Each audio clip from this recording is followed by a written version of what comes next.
Welcome to your Cyber Tips Explainer, where we make everyday people understand the cyber world around us.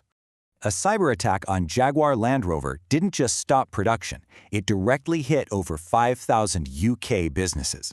So how could one digital hiccup cause such a massive, real-world crisis? It's all in how modern cars are built. It's a model called just-in-time delivery. Parts arrive from suppliers exactly when they're needed on the line. The goal is maximum efficiency, no big inventories, which cuts waste and saves a ton of money on storage costs. But here's the trade-off. That amazing efficiency creates incredible fragility. And on September 2nd, that fragile link snapped. JLR systems went dark, and the digital orders for parts just stopped. This triggered a complete domino effect.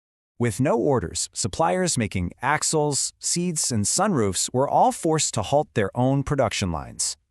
And this wasn't just about company profits. Over 200,000 jobs across the entire supply chain were suddenly at risk. The financial bleeding was insane. Jaguar Land Rover was losing an estimated £50 million every single week. And believe me, this was not a quick fix. The shutdown dragged on for over 5 weeks, making everything worse.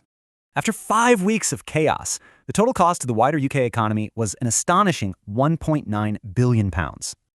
This single event was so huge, the Bank of England actually blamed it for slowing down the country's economic growth.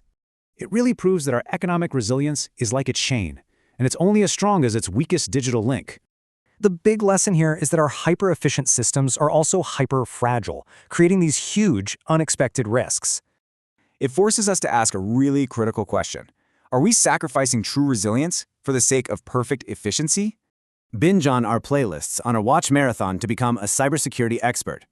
Subscribe to this channel, like and share this video with someone you deeply care about to have a foolproof cyber defense.